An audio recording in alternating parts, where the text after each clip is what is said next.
Welcome to DC. And here it comes. Swing and a miss. And a World Series Game 7 winning Curly W is in the books. Dagger! It's 1974. The Washington Capitals are the 2018 Stanley Cup champions. Don't like that. I like that. You gotta like that, right? Despite all this, despite the churn, my approval ratings keep going up. We are ready to give our 500% support back to this franchise, back to this city, back to this team after Snyder leaves. And then this is the poo-poo you put on the field. For the very first time, the Washington Mystics are WNBA champions. The Washington Commanders select Jaden Daniels. I'm going to support fake teams that can't ruin my life. Did you call bank? I call game. Thank you. Sorry to keep you waiting. Complicated business. Oh boy, Washington DC, this is the show that records once a week and tries to fill in everything we possibly can in a 1 hour crazy time slot. Sometimes we go over. Tonight has that feel for sure of a show that's going to go significantly over. It's one of these weeks, boys, where someone's going to have to start by just explaining to me what the NFL tampering season or whatever this thing is that happens mid-March every year. How is this happening, right? Like the legal tampering has started, but within 30 seconds of it started, there's 15 deals that are being announced and people are getting signed and traded, and it's crazy. And FP, this is your, you told me earlier, we got to push the recording here. We got to wait for LP. This is his Super Bowl. Of course, he's not here. We'll pull him in when he shows up. But I mean, this is the Super Bowl of the offseason. And historically, this is where the Skins, the football team, and the Commanders, not so much, have kind of made their big splash, right? The big free agent signing or the big trade. In this case, it was a big trade. What is your just gut feeling going into this season with your boy, at the helm, making all the deals and calling all the shots, his first real season here in charge, Adam Peters? Well, I think, first of all, tampering means retiring contracts have expired so they can their agents can talk to people and flirt with other teams, but nothing's official until There's Wednesday. No way they started today. That's my thing, right? This idea of legal, the conversations didn't start at 12:01 and everybody got signed at. It's more of a wink thing where, yeah, you probably have agents discussing with other teams, but technically the player cannot be in communication with the new team until today at noon. And then that's when they kind of say verbal agreement. Yep, that's the deal. I'm good. I agree. Right. And then the NFL teams are like, great, we got our guy. And then on Wednesday, it's pen to paper and you're done. Right.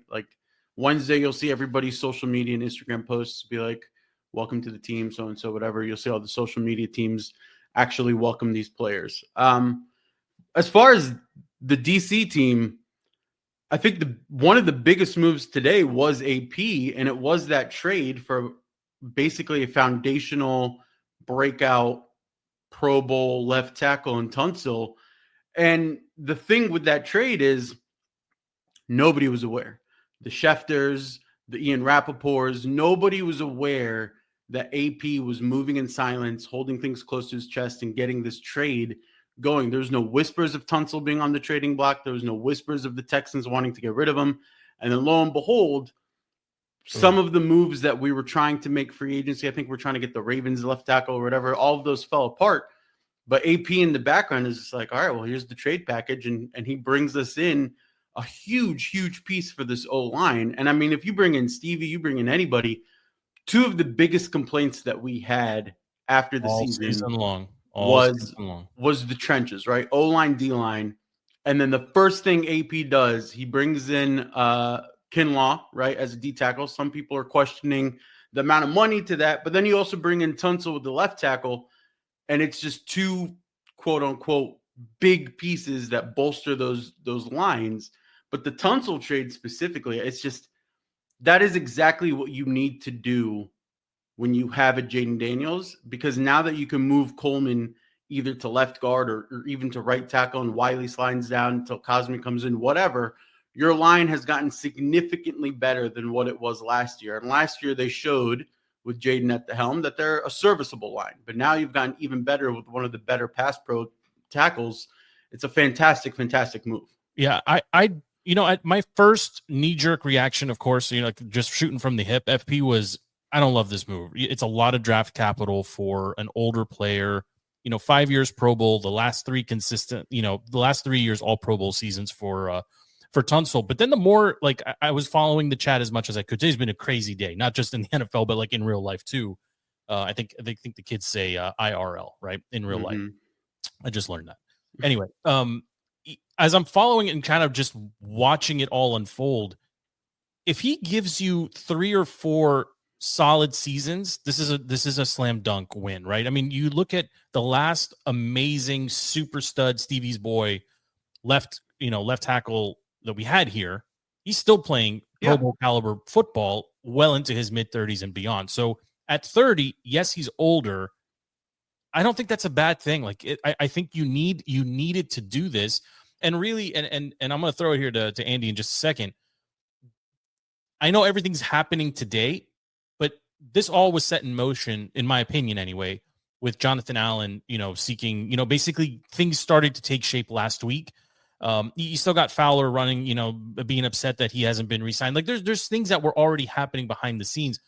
For the life of me, you're not going to convince me that, like, all of this just happened miraculously, right? Well, nobody was paying attention. But in the end, I mean, Andy, like, this is the biggest splash, out there. And to FP's point, it wasn't a free agent splash. It was a brokered trade behind the scenes to bring him in. And they were, and again, we know that the Commanders were flirting with potentially Morgan Moses, bringing him back. They were talking to, I think you listed off a couple others. The guy from the Ravens, I'm blanking on his name, but in the end, AP had a backup plan, which turned out to be great. And honestly, 4 picks, it seems like a lot, but if he gives you 4 or 5, or if God blesses us further and we get 6 years, is a slam dunk. Yeah, no, for sure. I think none of us as Commanders fans are used to this kind of like Dark Knight, like movement in the background, right?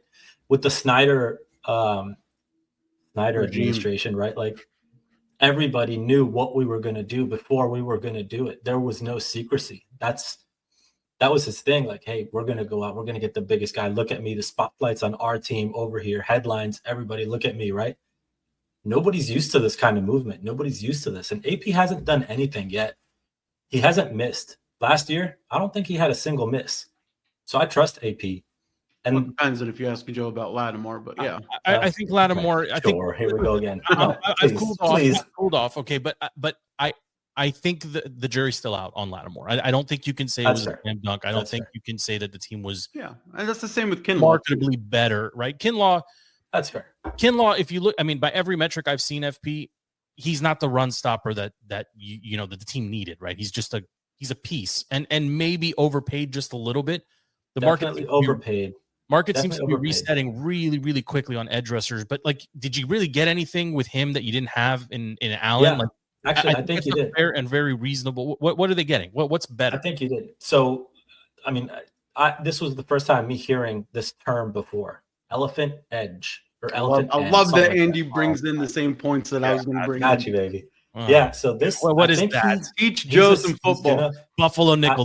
This just reeks of Buffalo nickel. Just teach Joe some football. Ron Rivera here. Shut up, Joe. Let Andy speak. Only thing that I was going to say about that is that he fits the mold to the scheme that Dan Quinn and Witt and our guy Joe Witt wants to. Like, this guy, he's going to fit the scheme. He definitely was a little bit overpaid, in my opinion. But I trust them, and I trust the scheme that they're trying to run, and I think he's the kind of guy, his talents, his body type, for the scheme that they want to run. Tell me more about his body type.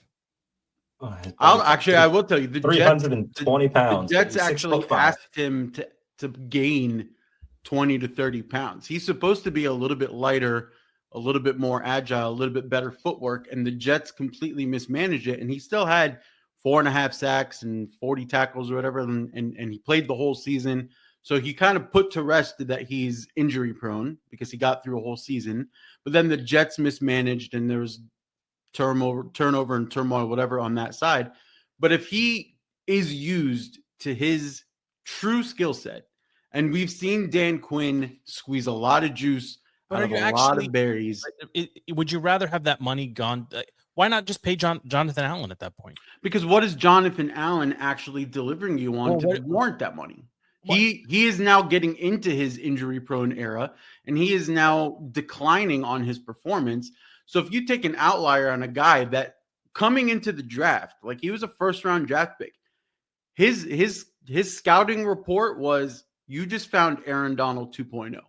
Right. If he gets you to 80% of an Aaron Donald, if he can truly become a disruptor, sure. If it's a potential thing, then it's a wait and see situation, right? But I mean, if you're looking at Dan Quinn and Joe Witt and you're seeing what they got out of this defense last year, and how they're making it work. Yeah, I think for them to, I think you have to look at that Cowboys team that they left and really look at how much the scheme made a difference. Yes, Micah's amazing, but in the end, right, when the coaching changed, the scheme, even though they tried to execute it the same way, it changed too. And then I do have I'm going to come back to the Cowboys because I think it's very notable that what they've done today, which is nothing. We'll come back to that. But staying on the Commanders here for just a second, I hate that Jeremy Chin isn't coming back. I got to be honest here. Like De'Ami Brown, I felt like after that Lions game, somebody was going to pay him, right? And I'm happy for him. 1 year, $10 million. Like I'm not going to fault the guy for taking the money and going, especially with seemingly Peter's still working and doing stuff to this receiving core. I think Luke is going to McCaffrey will replace him kind of in that, random XY role where he just comes in that spot, stretch the field. I think that's going to be Luke long term. I am happy for De'Ami Brown. I'm not super upset that he's leaving. I'm happy for him. But Jeremy Chin, I'm upset we're losing him because I think he played a phenomenal year and he was deserving. And it's not like the Raiders paid him some astronomical amount of money. I would have liked to see him come back. Yeah, I mean, I think we all would have liked to see him come back, and that one stings a little bit. But Percy Butler, Quan Martin, and whatever free agents are still out there, I think we want the guy from the Dolphins. I forgot his name. But there's still a couple pushes out there in free agency that you can probably bring in that might even be cheaper than Chin. I mean, he had a fantastic season. It hurts. But I think safety wasn't as much of a depth issue where you can allow Chin to explore the market and he went and he got paid, right? And the bigger thing to think of this, and this goes back to Jonathan Allen, is this is a team, kind of to echoing what Andy was saying, this is a team that all of a sudden, right, you're moving in silence, you have no moles, you have no leaks, but on the other side, when it comes to player relations, you're showing respect to the guys that need to be shown respect. You're telling Jonathan Allen, like, listen, man, this is great. We respect your time here, but, out of respect to you, go ahead, talk to other teams, see what's out there for you, go get your money. Right? A week early. A week early. Yeah. And you did the same thing with Chin. He was probably told earlier, but it just didn't make the news cycle. Like, hey, you played a hell of a season. Go out there, get your money. If we can afford to keep you, we will. If you find something better, go. But that goes a long way in next season, the season after, and when you're trying to build and with everyone else in the locker room, right away, right? Like and all the free agents that are out there, right? When Adam Peters comes calling, they're like, all right, let me bust my ass for a contract. At the end of that contract, if I'm not happy, if I want to move on, whatever, they know that they'll be dealt with in a respectful way, and they'll be able to still kind of take care of themselves and their families, which we never used to do. My issue here, though, is that they still have that they have to do something different. Like all of the guys, Andy, you put it in the chat. What is the size on our new guy? I'm blanking on the name. 6'5", like 3 o'clock in the morning. I'm exhausted. Yeah. What's the size? He's, Give me the body. Gigantic. 6'5", 320. Just so how's that compare? Perspective? Yeah, exactly. Jonathan Allen was like 6'2", 265. But talk to me about like Newton. That's my boy. Talk to me about Johnny Newton. Is he comparable in size? Because Newton is he's boy. a speedster. Newton, I think. God, I remember looking it up. Honestly, I think Newton's smaller. Smaller in weight. I think he was smaller. Yeah, I think he was like 6'3", 290, something like that. If he's got like earth mover type build, I can get on board with that. If he's going to literally require 2 bodies to hold him in place, actually jam up. Speaking of, I actually looked up Jalen Carter. I put it in our chat. Jalen Carter, the guy from the Carter. That's not a fair comparison though. Carter's a freak, but he's smaller. He's smaller, but his skill set, I don't think that's a reasonable. No, but see, that's what I'm saying. I don't think you can look at Kinlaw's skill set and what you saw with the Jets and what he had with the Niners before they traded him, and deem that who he is. Because if the Jets are like, hey, get fatter and hold down the line, that's one thing. But if his thing is, I'm actually more of a Jalen Carter size and I can explode off the line, and you have him and Newton both exploding and becoming disruptors, and Payne kind of holding down. It sounds like overall, though, you guys are okay with one move. And Andy, you didn't officially say anything, but as far as Laramie Tunsil, thumbs up, thumbs down? I am. So when we first got the news that we got Tunsil, I wasn't as excited as the rest of the guys, because I guess the whole shtick that we were given is we're going to build through the draft, right? We were hoarding draft picks, and we were super excited to build from the draft. So when I heard the news, hey, we just traded for this, I thought at the time, a 30-year-old left tackle. I watched some of his games last year, and FP made some pretty good points about CJ and the wide receiver core, and they were kind of a little bit broken on offense. So I was like, are we really getting who we think we're getting? And we're giving up our draft picks, and the whole idea is built through the draft. So I wasn't as excited, but as the day progressed and time went on, I was like, this guy's still elite. This guy still protects the quarterback at a high level. 3 seasons in a row, right? Pro Bowl. I mean, you could say what you want about CJ's regression. I don't think you could put that on Tunsil or the offensive line. But overall, value wise, right? 4 picks. I mean, I think it's a really good trade. I think it's fair. If getting their 4th this year definitely helps. Well, yeah, it takes the pressure off of having. Because otherwise, what were you going to do if Morgan Moses, who's a fan favorite here, if he wasn't willing to come back, if you weren't going to find another, reasonably priced free agent, right? Like, at least in this case, like, you don't have to go the draft route and cross your fingers and hope and pray that you get somebody who can play the position, a la Chris Samuels or Trent Williams, like all these guys that we've been lucky with in the past. You're getting an actual known commodity who can, even at 50 or 60%, is an upgrade over everyone else that you rolled out in that position. It's a very safe move. You really need to realize that you really hit on Coleman last year. So being able to have him move down into left guard or bolster the right side of the line, that's huge. And then you also have to look at every move that AP has done as far as your free agent signings, going all the way back to Lattimore, and how that translates to the draft. Because realistically, you have a low first-round draft pick. If you're not going to find a way to package that for a stud free agent or a trade, realistically, I would not be surprised to see us trade back that first round and get a lot of the picks that we sacrificed for a Debo, for a Tunsil, for a Kinlaw, for a Lattimore. What he was doing, right? This is what AP was doing. Like, I mean, in the last week, we've said goodbye. We've said goodbye to Allen. We've said goodbye to Chin. We've said goodbye to De'Ami Brown. You added Debo Samuel. You added You've re-signed basically your every tight end on your roster. You've got Bates is coming back, Ertz is coming back, Wagner's coming back, C-Rod's coming back. You've added Debo, Laramie Tunsil, the guy that I can't remember his name, the Big Daddy on the D line. I don't know why I can't remember. Thank you, Kinlaw. And you basically subbed out 3 guys that you liked, but you brought in a collective 10 Pro Bowl seasons back into your roster. Between the 3 of them, removing Kinlaw, that's 10 Pro Bowl seasons, right? If you get a lot, you're not going to get 100% of that productivity back, but if you get close to it, right? If the change of scenery, if the player rankings and grading for everything that we have now with Quinn and the ownership and the facilities and training, if all of that is as good as it is, maybe you do get a lot of productivity out of these guys. And don't forget Jaden Daniels, right? Like he elevates everybody. He makes everybody better. And I think they're doing the right thing by bringing all these experienced, wily vets around Jaden now. Like, you don't want to surround him with rookies or maybes or could hits or could not hits, right? Like, these are proven men. And I think this is the right move. This is the safe move. Yeah, well, I mean, it also, somebody said it in our offline chat too. Like, this confirms that no matter what, they're going for it.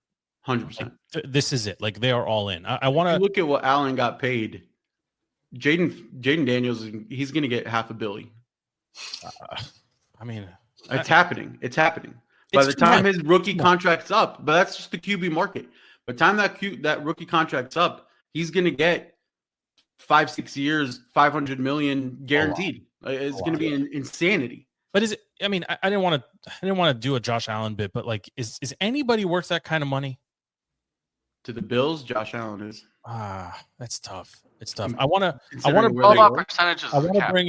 bring in LP in here to talk. Our MLS insider here wants to talk about the NFL. So let's bring in LP.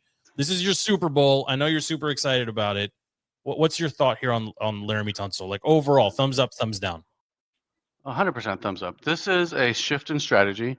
AP is winning now. I mean, you said this just 2 minutes ago, but it's completely shifted from, we had 9 draft picks this year. We have 5 left this year.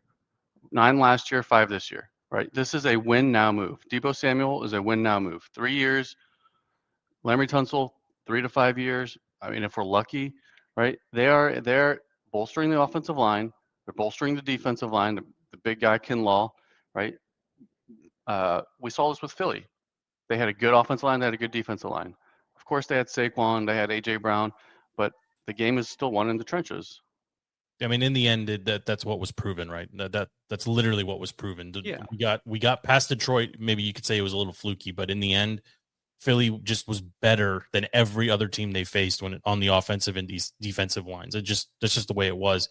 Around the league, like, looking at some of the other moves, FP, like, we've got. I mean, I tried to type in as many as I could into this box just to kind of keep it all straight. Adams going to the Rams. I actually love this, and if I don't know what the betting odds are. But if you told me right now, pick one team that you are the most certain would not only make the playoffs, challenge for the conference championship, and potentially play in the Super Bowl, I'm going with the Rams. I love what the Rams did. I see Andy smiling at me. I love what they did. They basically nipped all the nonsense around Matt Stafford just completely in the bud. Like, he's our guy. They traded for Adams. They're going to basically let Kupp walk, but they've rebuilt this team on the fly several times in the past. I love what the Rams are doing. You got Darnold going to the Seahawks, Metcalf to the Steelers. That one I don't understand for the life of me. Geno Smith somehow got a 3rd-round value back from the Raiders to the Seahawks. I don't get that one either. The Eagles lose Josh Sweat to the Cardinals. Justin Fields to the Jets. I don't get that one either. Like, so many people, like, marquee names that people would recognize and know moving. Is there one that stands out to you, Andrew? Like, one that just screams this team is either nuts or, genius? I mean, not one that really screams out to me. Obviously, Davante Adams to the Rams. In my mind, for some reason, I'm thinking like greatest show on earth, like on turf, senior citizen edition. But I'm also curious how, like, the Geno Smith trade to the Raiders, right? Like, this is kind of a different spin on it. The Geno Smith trade to the Raiders, right? Like, how's that going to impact the draft? The Raiders had the number 6 pick in the draft this year. Yeah. Right. Like, that's going to kind of have a cascading effect on, I mean, I'm guessing they're not going to take a quarterback this year, right? If they made this move for Geno. Yeah. They pull in Atlanta, trade for a quarterback and then, or sign a free agent and then draft his replacement. I don't think so. The biggest thing for me, I mean, I'm staring at the little ticker at the bottom here. It's Metcalf to the Steelers. It's a weird one, right? Like, it's very linking him back up with Russell. It's not going to be Russ. It's going to be Aaron Rodgers. Yeah.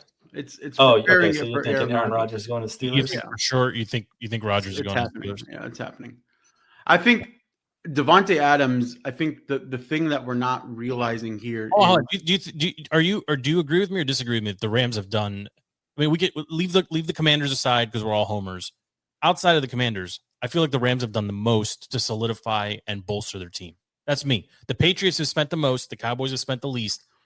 I really like what the Rams are doing. Actually, I think dark horse is going to be the Colts in their defense because they have Lou Anarumo now from the Bengals. They got no one playing quarterback.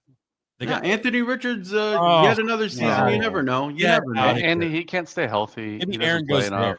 Listen, all I'm saying is their defense got a lot stronger in the back end, right? But Davante Adams to the Rams, you need to remember that you're pairing up Davante Adams as a weapon to McVay, which is just going to be insanely scary. And Stafford. Insanely scary. Stafford and Rodgers are not on the same level right now at this stage in their career. Yeah, I would agree with that. Right? Like that's not what's happening. I mean, Justin Fields move too, to me, really just a very odd one also. Like, how many lives does this guy have? Like he I don't know. I mean, Pickett got picked up. Where did Pickett sign? Pickett went to the Browns. He went to the Browns. Like that's another one that I remember reading about it and saying it's very interesting because you would think the Browns, of all the teams, the Browns would make the biggest splash, try to go get the quarterback or do something, and they, they're willing to take a shot on a retread, at least for a season or two. I think they did. I think they restructured Deshaun's contract, if I'm not mistaken. Again, I think. I'm surprised he's still in play. I remember reading that somewhere, but I don't know the details. I remember reading something. They did. They restructured and gave themselves a little cap room. Yeah. I think is Devontae Adams really any better than Cooper Kupp? Yes. I mean, yes. He didn't. I mean, he had a horrible year. Who invited this guy? It's 2:00 in the morning. We've been waiting forever for him to come on. It sounds like the airplane's taking off. He's literally got asses over his head that I'm staring at. Listen, there's one move that I think we're not that happened. I think at the start of this show. Yeah, Chase Young to that one is 3 years, $51 million for Chase. Yeah, terrible overpay. How much? But I was 3 years. $51 million, 3 years. Million. That is a lot of money for Chase. I was actually going to say Najee Harris to the Chargers also happened. Oh, I like that one. That is very good for the Chargers because they had backup saddle from the Ravens, J.K. Dobbins and Gus Edwards or whoever. Like they didn't have real weapons back there. But there's a lot of teams that have been just making moves in general. Like, I mean, obviously, Josh Palmer going to the Bills. I know he can't stay healthy, but he's a good receiver. Nobody knows who he is because he played for the Chargers, or he sometimes played for the Chargers. And obviously, I think in the Patriots, I mean, I'm looking at what the Patriots did. Joshua Dobbs, Mac Hollins, re-sign Hooper, steal Morgan Moses from the Jets.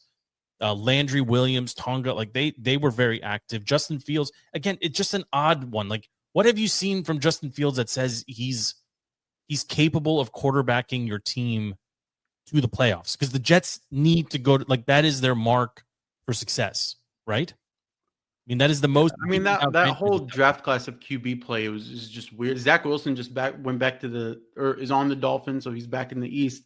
That whole shuffle of the QB, and Miles. The Patriots are running away with. The Bills are running away with the East. I don't think Drake May is going to have that great of a second season. I agree, but Zach Wilson is interesting to the Dolphins because I think he was injured every 15 seconds. Yeah, and I think McDaniels can make something out of him because he was actually a good quarterback. He just had horrible coaching, right? When he came out of college, I mean, he was a stud. Well, I mean, Darnold, it's the Jets' curse, man. Like these guys, nobody succeeds in playing for the Jets. Yeah, it's because you have an owner that cares about Madden ratings.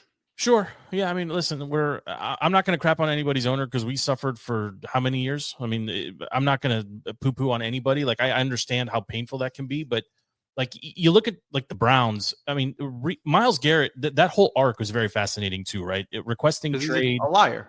Well, I mean, that's a strong word. I mean, all it proves is that everyone's got a price. Turns out 123 million is the price. He is quoted saying, I think it was on either Pat McAfee or Rich Eisen, I don't care how much money the Browns give me. Yes. I want to go to a competitor. But isn't it interesting that you would imagine that they went to him, FP, and said, we're going to pay you a boatload of money. Just stick with us. We're going to go out and make this team better. And then the first day of tampering, it's Kenny Pickett, right? No, they're going to draft Cam Ward or somebody.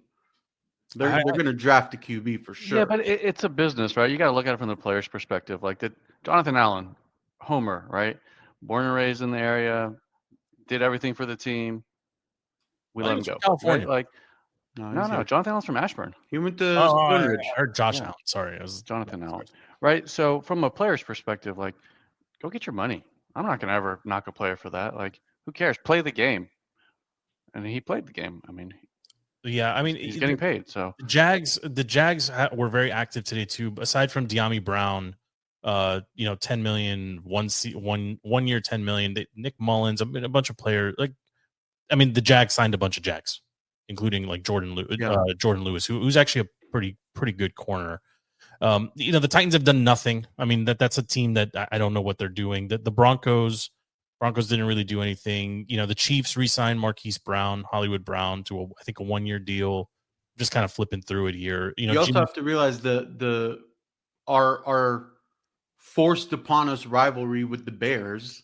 Yeah. Ben Johnson went out there and he solidified that O-line. He got a lot of guys, and that O-line is now significantly better.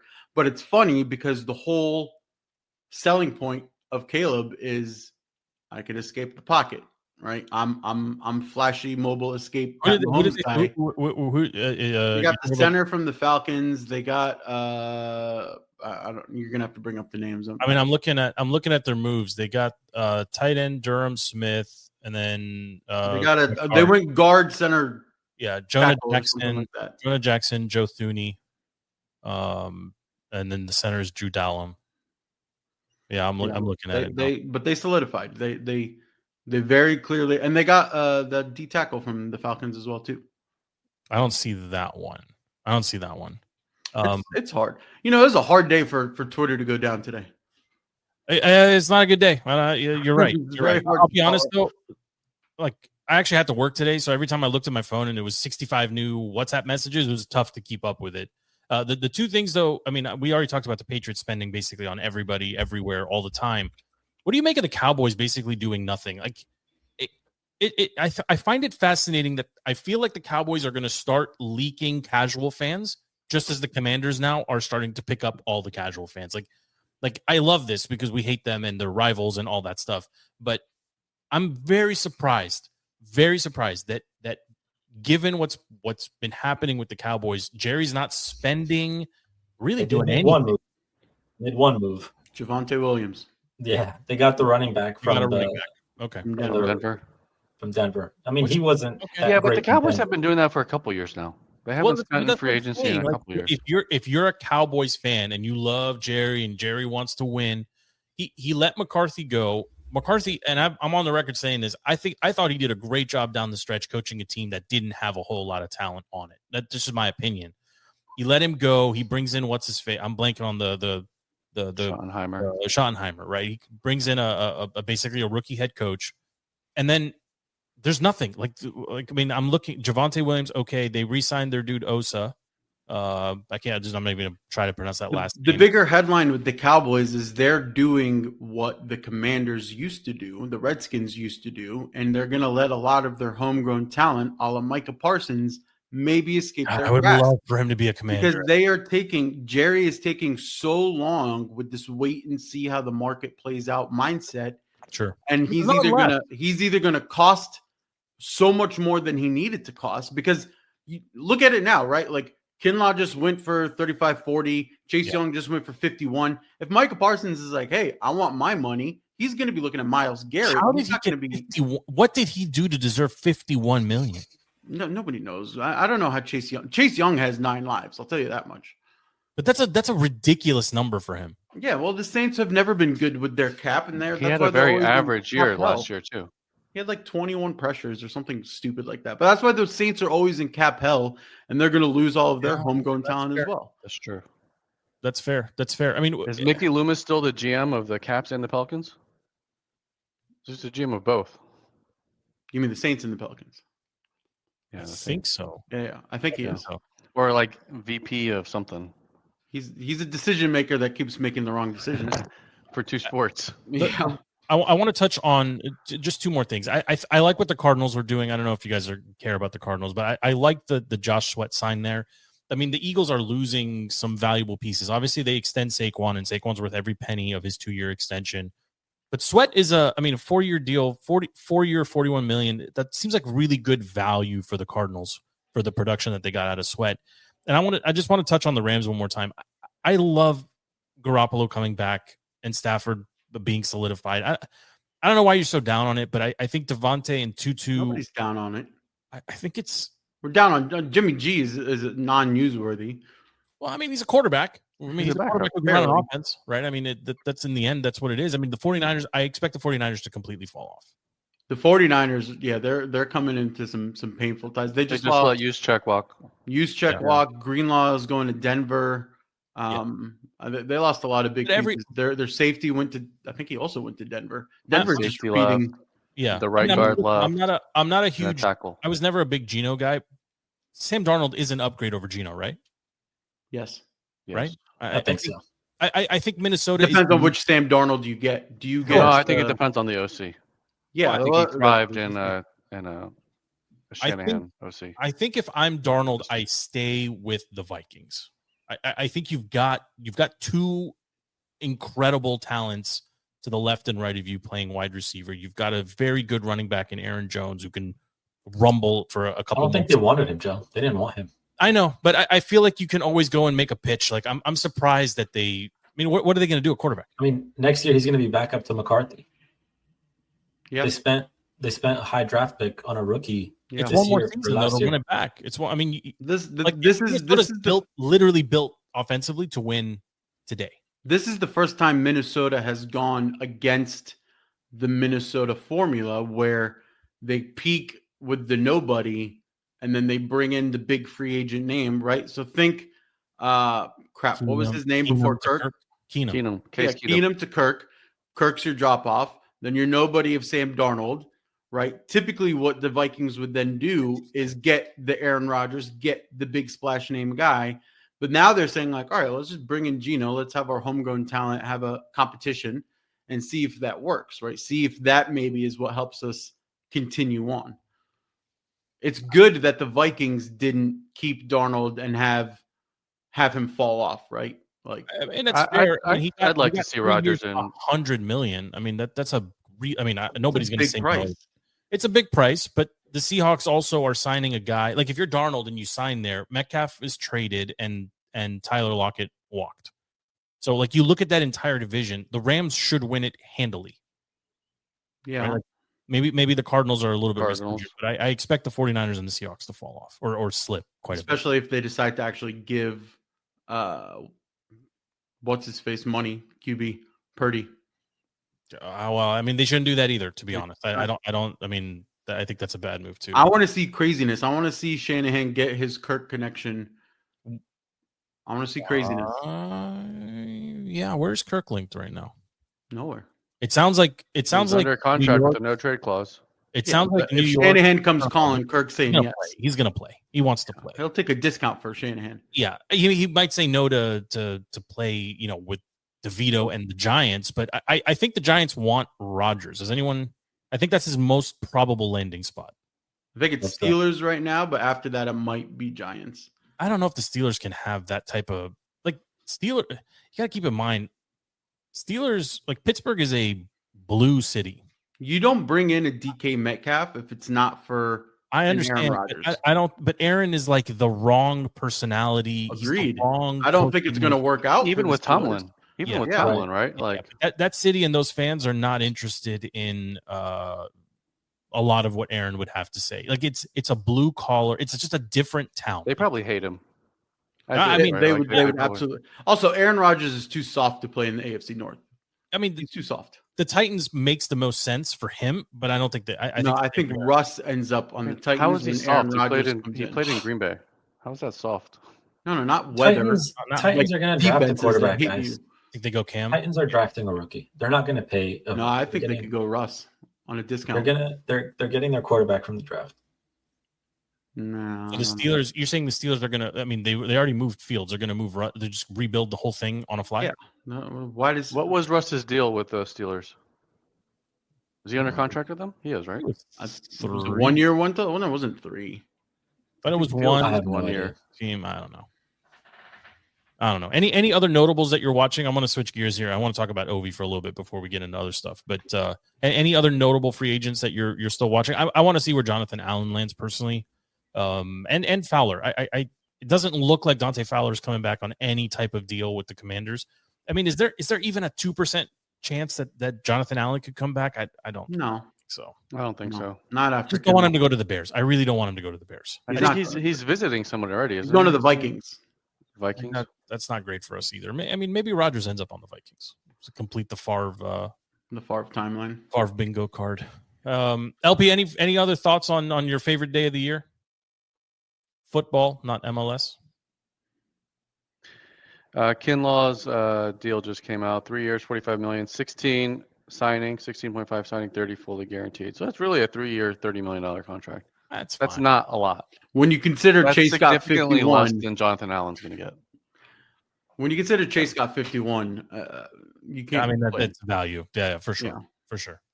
All right, let's switch gears. I want to talk about Ovi. I watched a fair amount of Capitals hockey the last week, and I watched the Open Net. It was a lot of fun. He is within 9 points.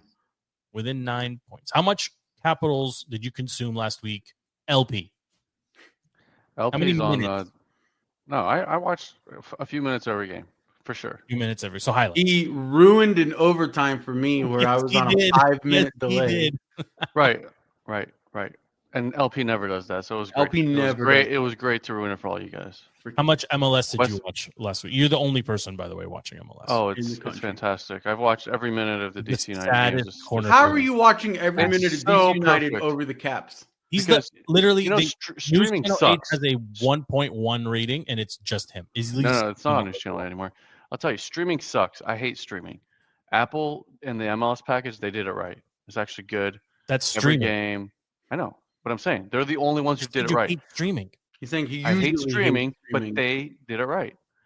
Every game, any game, you got pregame coverage, you got postgame coverage, you got every goal, 3 minute. How much are you Venmoing the talking heads on the MLS pregame show? What talking heads? He's one of the most prominent MLS talking heads in the country. It's great. It's great. You're right. You know what? If we spun off an MLS like pregame show, we would kill. Have you ever seen somebody pay money? They have a radio party too for MLS gear. He's wearing an MLS hat right now. I know. I didn't want to say anything. I didn't even know they made MLS merchandise. It's great. Is there more MLS? I'll wear my DC United kit next gear time. In and around DC or Defenders? I see Defenders stuff pop up from time to time. I don't hate it. Defenders is like day drinking frat boy irony. They do the beer snake. Everybody's so excited about the beer snake. They just want to never see DC United gear. The only time I see DC United gear is at adult soccer games, which is the saddest thing. Okay, well, I'll come back to that. Okay, let's talk about Ovi here. Within 9 to go. This is going to happen. Yes, we have to find a way to make sure that the local announce team is calling. Joby has to be on it. It's a must, right? Yeah. Like even if it's a simulcast or a local broadcast for us here, like they have to find some way to do this, right? Yeah, I mean, they said they were going to find a way, even if it was the day after, that he would recall the game on Monumental. Well, that would be stupid. No, it would not be stupid. Why? Just fire up Twitter and have him talk during the game. Just do it, somewhere else. What if it's an ESPN Plus game and they don't have rights to it? Terrible. It is, right? I mean, they could just put a camera on him, like just have it play behind him or something, and you could do the call. I don't know. Like they got to find a way to do it. I don't want to listen to it the day after. No, well, what is that? No, he's going to get it. It's a memory that'll live forever. He's going to get this. Like this is going to happen, and it's going to happen in the next couple of weeks. It's insane that it's insane that he's like goal leader, right? He's the goal leader. Am I mistaken in that?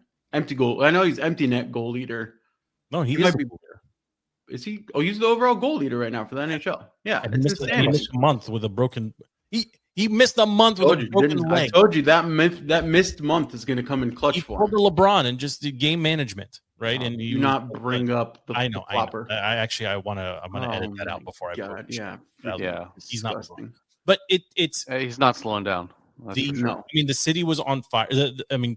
Capital One was packed to the brim. I mean, everybody is because everyone's trying. Well, it's not going to happen now, but every game closer and closer and closer is going to be more and more sold out because everybody's going to want to be at that game. So when he gets within 4 or less, right, a hat trick away, every game is going to be insanity. What is the most goals he's ever scored in a game?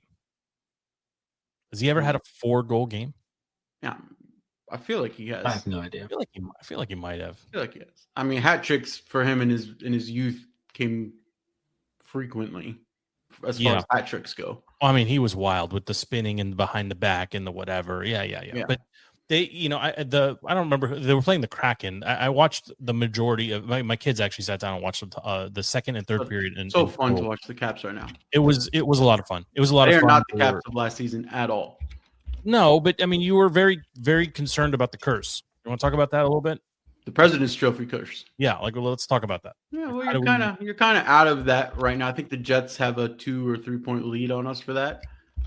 I haven't checked after the Kraken game, but He's had 4 goals in 2017, 2013, 2008, and 2007. So it's been a while. Yeah. It's been a while, but we're looking like a month here, right? About a month. We're about a month away. The trick is all the empty netters that are going to help him, right? So the team is playing so fast, so strong, and they're just resilient, right? Like even when they start slow, which they did, not the Kraken the game before. Forgot who it was. Jets? No, it wasn't. Was it Ottawa? It may have been Ottawa. The Maple Leafs, Avalanche, Blackhawks. I think it was the Senators after the Rangers. LP, how many teams started can quick go? The Ducks, the Red Wings, the Flyers, the Panthers, the Jets. Reading. You're like one of those Gen Z kids that I interview, and they try to pretend like they're not reading AI answers. No, I could probably name all of them. Did you know that Utah Hockey Club was a team? Of course, I love the colors, and I like the name too. I don't think the Mighty Ducks are a team anymore. San Jose doesn't have a team, right? The Mighty Ducks. You guys know what's his face? Arizona Wild boy, Marchand. Yeah, he's gone. He left Boston. Yeah, he's such a big trade. He's their captain. Yeah, traded him. Trading your captain is a game. It's not an everyday occasion. Get the hell out of here. That's wild. That's wild. Boston was like, we're done. So just one last thought on Ovi here. Assuming he gets this, and he will get it, does he come back if they don't? If you get a chip with it, he probably doesn't. I don't want to say because I don't want to put it in the universe. He but probably doesn't come back. But if he gets the double, it's done. If he gets the record and then there's no better. It's done. Yeah. Like there's no need to pad. Like, is anyone ever going to touch this again? I don't know. No one has a 22-year. No chance. No. How many more goals does he have than Crosby? Oh, he's a lifetime. A lifetime. Is Crosby still playing? Crosby's close with the points. I don't think he's close with the goals. Yeah. No. This is untouchable territory. And I do want to do just a quick LeBron thing here because him and Sass got into it. The only thing worth noting, LeBron getting to 50,000 points is quite an accomplishment. No, it is not. He's being healthy for 78 years. Being healthy for a long time, though, FP is like he's not a you're not allowed to blaze up Kobe after the freaking Celtics game with the terrible fake flop. You're not allowed to do it. I understand. He got. He's a horrible person with the flopping and all that, but he's a good basketball player.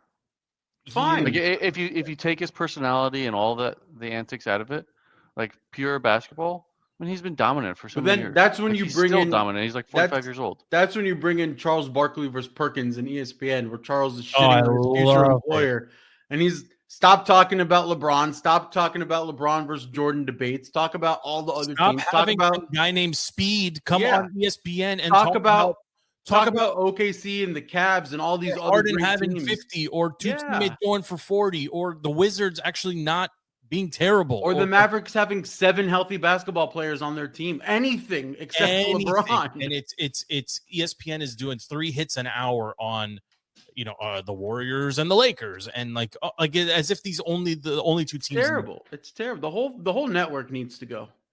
Well, but it is true. It is true. The NBA has become a little bit more watchable. Barkley, with the Warriors and the Lakers being good. Yes, but the pundits are worse.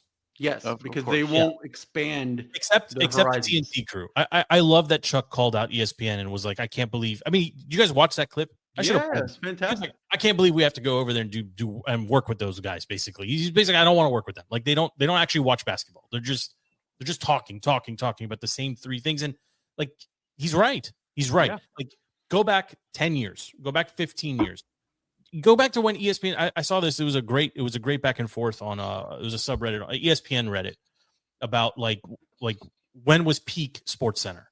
Peak Sports Center to me was like mid 2000s, right? With Stuart Scott and Kenny Mayne and all the guys before they passed away, RIP or went crazy. Even guys like Oberman, like when he was just sports. That was peak Sports Center. It was an hour-long show It's 45 minutes of highlights and 15 minutes of commercials, right? But like when they were on TV, it was the cool backdrop and the one line must watch. It was the it was the so ding good. that everybody made their ringtone. FP, it was so good. We would watch it on a loop the entire morning. It's true. Right? And now you've got fresh new content every 2 hours with Get Up and Sit Down and Talking Head 1 and Talking Head 15. Nobody watches any of that garbage. We watch SportsCenter on a loop for 6 hours a day. To be fair, they were kind of the only. They were the only BC network back then. Right? No, that's not true. Fox you didn't really have FS1 or Fox not as easily available. Damn sports show. Period. We had the George NFL Network didn't exist. You had you had other shows too. You had all the local stuff like Comcast Sportsnet and all the other ones for every other city. MLS brings up HTS, baby. MLS brings up his UPN 20 sports shows. No, but out of all the ESPN shows, SportsCenter is actually a little bit watchable. Like with what's the guy's name? The bald DC guy. The guy now. Scott Van Pelt. Yeah, SVP. Yeah, but it's late night good. SportsCenter. It's not regular SportsCenter. But even that used to be. I only watch TV at late nights. I actually wanted to do I mean, Around the Horn. Do you remember when Around the Horn started? Like the early, not the Max Kellerman stuff, but like when Tony Reale took over. Tony Reale took that show over at 23 years old. He's 46 now, and the show is ending at the end of May. 23 years they've been doing that show. And the talking heads that they had were so much better. Oh, Jay was it Jay Mariotti? Jay Mariotti and Woody Page, who I think is dead, R.I.P. Kevin Blackistone from The Post, Kalashaw from the concept was great, right? And it's like before going from Prime Around the Horn to Prime PTI was like the best. Peak Around the Horn was always mid. No, even in its peak, I love it. Was so much better when you had real pundits that got on there and raised good points, and like they would actually get in heated debates and use the shtick of the points and the muting. It was fantastic. Because the original premise, if you recall, I should have pulled it. The super original opening that Kellerman had that transferred over to reality was these guys over here, and he would be pointing at Dallas, think that these guys over here. Right. Bob Ryan in Boston don't know anything about sports. So it was them arguing their points, not discussing the same point. Yes. Right. Like that was the key difference between that and like PTI. It was like Crossfire. Exactly. Yeah. I mean, that was a great show. And obviously like nobody watches it now because the whole internet YouTube era is that show. This show is that show, right? It's 4 guys in a box, each in a box talking about whatever the rundown is. So it's wild to think how far ESPN has moved away from highlight programming. And now, last thing I'll say about the NBA, did you see that they basically told the NBA they're not going to pay them the money they're owed? ESPN owes them something like $250 million a month or something based on the MLB TV rights package. And they're like, we can pay half. And MLB is like, what do you mean you can pay half? Like you pay your whole amount. And it's going to be a big thing, and it's because ESPN is spending $2 billion a season on the NBA. The NBA is not worth $2 billion. There's nothing marketable about it to make it worth $2 billion. I don't know. I haven't seen those headlines. I haven't seen those. Nothing's worth that outside of NFL. Yes, I agree with that. I think the rights packages are bananas, especially baseball. Like there's too many games, and I mean they're too long. Yeah, I mean, we talked about it last week. Like the Nats finally getting to sell their own rights and putting a patch on their jerseys or whatever. Like, okay, that's fine, I guess. It'll be easier to watch them locally without. Maybe they'll go on Apple TV and LP can watch them. Yeah, I think LP would like that. I think, yeah. I like Nesson. It's always there. You're the only one. It's always there. Every game, it's there. It doesn't matter what time of day. Would it surprise anybody if LP had to adjust bunny ear antennas on TV for him to watch? None. I'm not a cord cutter. What's wrong with cable TV? Neither am I. The sports package. And even the sports package on cable TV sucks now, though. The sports package doesn't include NBA TV. It's a special package, and everything's segmented. It's annoying. Any other sports topics before we kick off OMC? You're gonna lose LP so fast. I can't wait to cut him. Actually, Please cut me. It's literally 5 o'clock in the morning. Like we have to wait for you, and then you show up late with your hookah, and I'm like, you just rolling in here casually. What do you mean the OG LP? Is there a new LP? I don't know. I haven't been on the show for so long. There could be a new LP. That's a great point too. Like, who would be the new LP? Is it me? I'm gonna The become tinfoil hat LP. guy. You are. You're Captain, LP. the voice of reason. None of those existed when I was here. Well, I'm not going to. Maybe I'm the old around the horn. This is the new one. Thank you. Have a good night, LP. You're welcome to stick around if you want. If you don't want to, you just give me the finger and I'll pull you out. All right, boys. Do we need a break or can we power through? Can we go through? Let's hit it. Okay, so let's talk about this. I got to be honest. I was excited about this last week. Okay, so for anybody that's coming in here, I'm gonna timestamp this. 55 minutes. If you want just OMC Offseason Movie Club, 55 minutes. I'll make sure it's clear when I post the show. FP surprised us here, going with a classic, an actual classic. Andy hadn't seen it. I hadn't seen it in a long time. Count of Monte Cristo, 2002's Count of Monte Cristo. Let me give you the background, and then we'll jump into it. 7.7 out of 10 on IMDb. 61% from the critics, 74% from the audience on Rotten Tomatoes. The Bluff, classic story of an innocent man wrongly but deliberately imprisoned and his brilliant strategy for revenge against those who betrayed him. The dashing young sailor Edmond Dantes, played by Jim Caviezel, aka Jesus, is a guiltless and honest young man who cannot read and write, and that factors in, whose peaceful life and plans to marry his beautiful Mercedes, who I have many, many comments and thoughts on, are abruptly shattered when his best friend, Ferdinand, played by the amazing Guy Pearce, who wants Mercedes for himself deceives him. That's The Bluff, released in January 25 of 2002. And man, is it awesome. FP, it was your pick, so I feel like you should give us your kind of impression and your high level reaction to it first. Andy had never seen it, and I'll be honest, I hadn't seen it in a long time. I watched it twice, but after you, FP. I mean, the story of Count of Monte Cristo, like you're talking like classic French literature, right? Like the story's been around for forever, and France holds the story near and dear to the heart. So they did a remake in 2024 in all French that also has amazing reviews. If anybody wants to do that, I didn't see the French one yet. I mean, Off-Season Movie Club Foreign Edition would be. I mean, the reviews for that one. But the thing is, the story, it's such an iconic story that even if you haven't watched the movie, you know the story that's coming, like the whole love, loss, revenge, all of it that comes with it. The thing is, like, it's just aged so well. Every time I watch it, and even though it's kind of like, for what it is, it's low budget, right? Like when you think about like what Gladiator was, what Harry Potter was, and all these early 2000s, very low budget movie, but it's aged so well. And I actually said those two movies on purpose.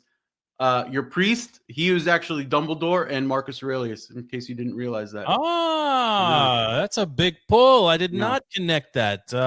Great cast for that movie. Jim Caviezel's fantastic, and the way he goes from he plays the bumbling idiot that you like is so innocently stupid in the beginning of the movie, to then seeing like the prison scene where you clearly see that he's learned and grown, to then seeing the like just suave revenge, the facial hair that he has when he comes out of the hot air balloon. Like he's just so slick. It's such a solid movie. It's such a fantastic the vengeance that he like, I'm always the kind of person that likes to relate to movies, right? Like, you know, you have your sweetheart. Why is that? Why? I don't know. You have your sweetheart, right? Who are you getting revenge on? Are you Mercedes? And then you have like the envious, you know, jealous crew that you came up with. I'm not saying it happened to me and stuff, but it's just like, you know, I like to put myself in the shoes and just live the movie per se. And then for him to kind of like get hardened a bit, you know, get wisdom, and then the vengeance that he don't take away my systematic vengeance. The scene that keeps coming to mind for me is that one where oh gosh, I can't even say his name. Villa, something. The guy with the V. He gets, he gets put in the old school police car jail. Cart thing. After the sauna. Early or late? Because after the sauna. Yeah, with the Yeah, when he plants the gun and it's empty and he tries to, kill himself, and he's like, "You think it was going to be that easy?" It's such a good Like, scene. Don't worry about spoilers for a movie from 2002. I'm not. I forgot about spoilers. That's true. That's true. I mean, so this is your first time watching it. I mean, did you sit down and just kind of go through it? Did you invite the wife to movie club, or did you just kind of do it on your own? I kind of just did it on my own. Yeah, just did it on my own and kind of just like tried to, like I said, put myself in their shoes, like live the movie per se, and like go through the emotions. And like Paul said, the guy Edmund was like, you can even tell by the way he was talking. He was like very jolly, very like, soft spoken per se, and just kind of like frat boyish. I don't know. I had no idea Andy was a thespian. He was putting himself and in, then, in the film. Like Paul said, he became like so like the way he spoke and like so like kind of like dark per se. Like he was just like, you could see the transformation. Excellent. Do you feel yourself getting like drawn into the movie, and you're like, yeah. You I mean, isn't that the point of movies? Yeah, you suddenly become like laser. Like there's a moment like. And you almost need to like find a way to identify like when you go from like, all right, let me check out this movie, to when something snaps and you become laser focused, right? And I think for all of this, it's when it's like, 80s montage, like when the priest comes and he's like, I'll teach you. And the guy, and then you're like, okay, yeah, now here's the plot. It's, if you think about it, like so many movies have sprung off of the classic literature of Count of Monte Cristo. More or less, this is Karate Kid, right? Like everybody has seen this movie. All of your 80s montages. Yes. It's all coming from classic literature like that. Well said. FP, did you watch this solo? Did you invite somebody over? Was it guys' night? Watch it. It's such a good movie. So notable other movies from 2002. Just give me, just kind of keep in mind. Like I'm going to ask you, like, where does Count of Monte Cristo rank against some of these other heavy hitters from 2002? High Crimes with Morgan Freeman, Dinotopia. Yeah, whatever. Changing Lanes with Sam Jackson and Ben Affleck, or Travolta. Sorry. Riders, Murder by Numbers, Unfaithful, Killing Me Softly, The Pianist, Signs, Blue Crush, We Were Soldiers, Minority Report, James Bond's Die Another Day, and then the one that maybe for me, out of all those, K-19 is a pretty phenomenal movie, but the one movie for me that I would say, if I was going to pick 3 out of this list and watch again circa 2002, it's Count of Monte Cristo and Ghost Ship. Have you boys seen Ghost Ship? No. So I have not. All right. So that might be the next one I pull. It's like a horror drama situation. When it's my turn, I might go back to this well. But I'll tell you, for me, like looking at the cast of Monte Cristo, and FP, you already said this, there's no way you get Caviezel, Pierce, and a very young Superman, right? Which I completely, like, when I saw him on the screen, I was like, why is that guy look so familiar? Yeah, it's like, why does he look so familiar? I mean, Superman is 14 or 15 in this movie, but 16, 17, whatever he was, like late teenage years. He crushed it, right? Like you could almost see, right, that he was like, he's not the polished actor, that he is today, but Superman is in this movie and plays a pivotal role in 3 different scenes, right? In Rome, where he gets captured, right, or he's set up and then fake captured and rescued. At the quinceañera or whatever, like the male equivalent of a Mardi Gras, whatever. Yeah. The masquerade ball. And then obviously at the very end, right, where he comes in and fake dad and real dad, and he's kind of caught in the middle. But the overall cast is phenomenal, right? I mean, I don't think there's a single cast member that was inappropriately, or you would say, like, this is the criticism I make of a movie like Heat, and everybody gets mad at me when I say this. Heat's amazing. Heat's one of the best movies of all time. Oh yeah, classic, whatever. There's one change I would make to Heat, and everybody gets pissed at me. The bad guy and the good guy should be reversed. De Niro and Pacino should be reversed. And everybody that you're insane, it's a perfect film. Like, what are you talking about? That's my opinion. I'm going to stand by it. Pacino plays a better bad guy, and De Niro plays a better good guy. They got it backwards in this movie. That's just my opinion. In this one, I'll tell you, the one standout actor for me in this movie was Jacopo. I love Luis Guzman. Oh yeah, he's great. So perfectly cast from the very beginning, and I'll give them, like, there's some leeway here, right? Like, you are my man forever, right? On, like, he's having a knife fight with him, and then 2 seconds later, he's like, I'm your beat for the rest of life. Like, whatever you need, I'm your guy. he dabbles in his affairs, right, with Mercedes in the wagon, and it gets a little weird, and him and Caviezel have like this, and Edmund have this like thing. But I want to talk about Mercedes. Just two seconds, and then I'm done. She is currently, her name is Dagmara. I don't know if you guys looked her up. Her name is Dagmara. She hasn't done a ton of stuff. This is her most notable work. At the time of filming this, she was 23. Beautiful. Yes. It's The Voice. She's still beautiful now. Yes. At near 50 years old, she still looks incredible. But that performance, and I know people are going to get upset at this, like, she's very busty and it's very in your face the entire movie. It's part of the character. She is a brilliant actor. Yeah. Like, brilliant. The way, like, her tonation and the scene where she sees him and they lock eyes at the Mardi Gras thing. When he's curling his hair. Oh my God. Yeah. Like before that, when she lays eyes on him and the way she just like, are you a ghost here to torment me? Like, that's the line that just, I was like, rewind. I want to watch that again. Like, so many good lines in the movie perfectly too. Played. She is phenomenal in this movie. Honestly, the entire cast is awesome. I mean, Guy Pearce is stunning from start to finish. He's fantastic. Over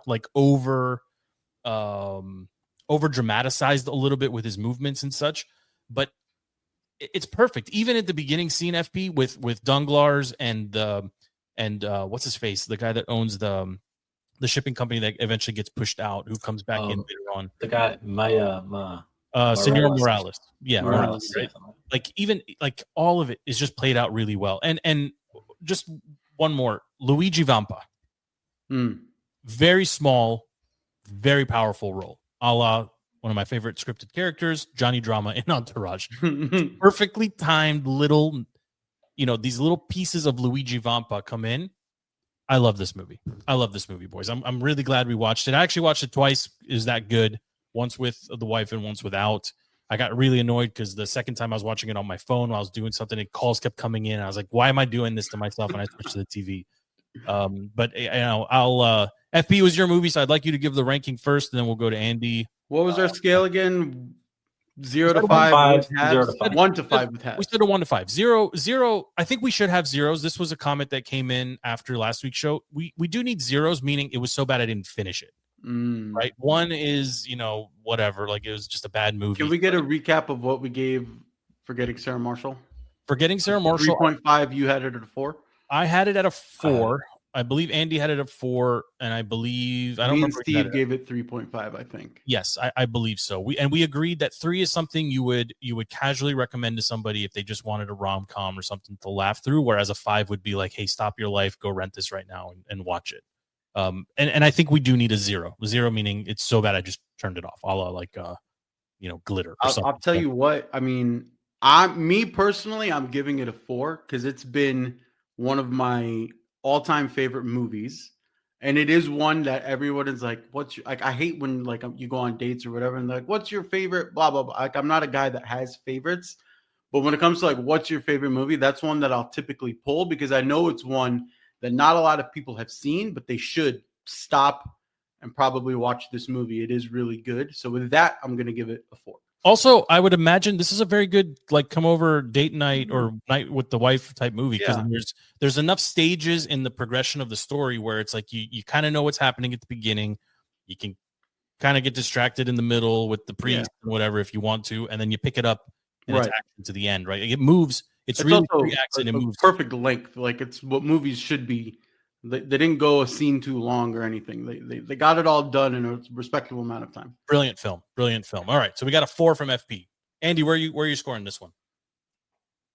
I went back and forth because it's a completely different movie than Forgetting Sarah Marshall. Completely different, like mindset. Yeah, different of course. Yeah, that's the whole point of OMC. No, but I had to course correct the ratings. Like, I feel like we do need to have categories. Didn't we touch on this last week? Who were you in, like, when you put yourself in Forgetting Sarah Marshall? Which character were you? No, I mean, I'm always the main character. Oh, yeah. Right. Clip it. Okay. So if I'm like, putting this in its own category, I'm also going to give it a solid 4. 4. Okay. Yeah, I mean, Forgetting Sarah Marshall, solid 4 in its category. I think Monte Cristo, solid 4 in its category. And I think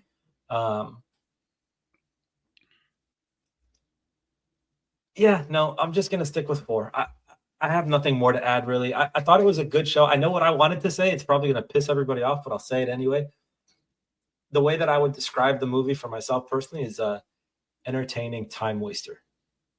Totally fair. That's what a lot of movies are. Okay, it's okay. I mean, yeah, but a lot of movies are like that. Exactly. I think this belongs on almost everyone's watch list, regardless of what genre of movie, because of the background and the story, and like this is something many of us read as part of our English literature or literature class way back when. To see it come to life, I don't remember caring for it in 2002 or in like the era when it came out. This is something that I came to much later. But honestly, anytime I see this pop up or it's recommended to me on the Hulu or Netflix algorithm, I would have no problem popping it on. It's too long for network TV. It's too involved. The characters are too it's not something you're going to find on like a TNT randomly on a Saturday. Wait, I want to correct what I said. Is it entertaining time spender? Time spender. Okay, time spender. It's one of those $2.99 bargain bins. Like if you see it sitting at the top of all the DVDs. Oh, I would spend. That's a grab. I would spend $5 to get this in 4K and have it like available for 4K to watch through my Xbox or something. Yeah, for sure. I'm gonna rate this also at a 4. I was going to go a little bit higher, but I'm not going to for 2 reasons. It's a little bit long, and if you haven't read the book or if you don't have any background, like to me, this belongs. I don't want to create a bunch of categories, but it's very similar to me in like The Great Gatsby. The movie is amazing because you know the story and you see it come to life. If you have no context of the Count of Monte Cristo, I love what you said, FP. You've already seen this movie 100 different times. It's the karate. It's every, rando character with a terror arc and then a resolution. Anytime it's on, I will watch it. If anybody's like, hey, let's recommend a movie, I'm gonna go home and watch it with my girl or my whatever. This is an easy one to pop on. I think there's not a lot of comedy in it, but it moves along. Even though it's long, it moves along pretty well. I'm happy at a 4. I think it's a solid film. If you haven't seen it, you should. At least once. Who's up to pick the next one? I think it's Andy's turn to pick, and I'm a little concerned. I got to be honest, because this could be like the Garfield movie. This could be glitter. Like he could be trolling. This could be a troll bit. Like what are we watching next week? I've gone back and forth between 2 movies. I don't think you guys would like one of them as much as this one. Oh, you feel the troll job coming. I just feel it. No, it's not a troll job. This is a great movie. It's actually probably my top 3. It's top 3 in my book. Top 3 all time for me movies. You have to understand who I am. It's top 3 for me. So it's a movie that we can submerge ourselves into. Yeah, FP, do you have a guess? It's gonna be I'm looking at it. You said it's on Max. I kind of want to see if I can get into the mind. Give me a clue. Yeah, give me a clue. Give me the headliner. Who's first bill? No, I can't. You're gonna get it. You're gonna get it anyway. Spacey. Kevin Spacey. The Negotiator. No. American Beauty, because you're a pervert. No, I can do this. I'll clip that. Same year as Heat. Same year as Heat with Spacey. Not Negotiator, not American Beauty. Did I guess? Oh, wait. You said it last show. I did. No, wait. Same year as Heat. He said it last show. Heat was 1995. I got it. Go. Paul got it. Usual Suspects. The Usual Suspects. Okay. You said that last show. Have you seen that one, Joe? I'm going to do a bit and say I saw it a long time ago because I don't remember if I've seen it. I don't think I've seen it. I don't think I've seen it. Let's go, boys. I'm hyped. Usual Suspects. You can stream it on Max. Already checked. Okay. I'm excited. Top 3? Top 3 for me. It's that good in my book. Am I allowed to still have a soft spot for Kevin Spacey because of how good House of Cards was when it started? And The Negotiator. And American Beauty. Am I allowed to? He's such a good actor. Ignore all the stuff about him and just like watch the movie. Okay. Even Baby Driver. Fantastic. I mean, I don't know if you could be like rah-rah in the streets for him. No, but I mean, I can enjoy all of his previous works innocently. Yeah. It's not like I can't go listen. You can't. Yeah, I can't go listen to Diddy music. but you can listen to Michael Jackson. So Yeah, so he's kind of in that category. yeah, I'm just saying, why can you listen to one but not the other? Because Michael Jackson was really good at what he did. Kevin Spacey was a really good actor. Diddy kind of sucks. House of Cards, I mean, there's no way we'd do shows because it's way too long, but it was a really good show when it came. It put Netflix on the map. Yeah, I agree with that. Yeah. I agree. Okay, Usual Suspects. We're locked in for next week. Usual Suspects. We got to make sure the boys are aware so we can watch it. And we said it's on Max. On Max. Is it leaving like tomorrow? Like, is this like a go watch it right now situation? I gotta go check. I just know it's on Max. It's happened to us before. I did throw out a movie last week that I was the Rock, just because I saw it on Hulu. It popped up on my algorithm. You boys ever seen that one? That's a fantastic one. Yeah. Oh, Andy, never seen The Rock? No, with Nick Cage, yes, you have. Possibly Nick Cage's best movie. FP, would you disagree? Possibly his best movie? It's up there with Con Air, but don't be Con Air. I'll give the edge to The Rock because it's a better supporting cast. Connery, amazing. Yeah. Also, if you're looking for a new show to watch, speaking of Hulu, Paradise. I heard. Paradise is the guy living in a shelter bunker thing. I watched one episode. It has a little bit of politics, a little bit of. If you guys haven't seen, I'll do anything for 1 or 2 episodes and just kind of feel it out. I mean, Joe already quit on Severance. I already know that. I can't. It's too painful. It's too stupid. That's what I said about Slow Horses. Couldn't do it. But at least Slow Horses had some, it was going somewhere. Severance, I have no idea. You're just punishing me by making me watch my job every day. What am I doing here? I can't do this. Touche. If you watched Suits 3 yet? I did not. Is that out? Is that out right now? Yeah. I'll do that right after the show. Did you watch Suits 2? I watched Suits 2. What did you think? It was closer to the Suits we know and love because they hit on the legalese a little bit more. Yeah. And I didn't have so many. It was still really stupid flashbacks, many flashbacks, but it got a little. I still don't know how I feel about the cast. They are cramming multiple episodes worth of storyline into 30 seconds of dialogue, consistent.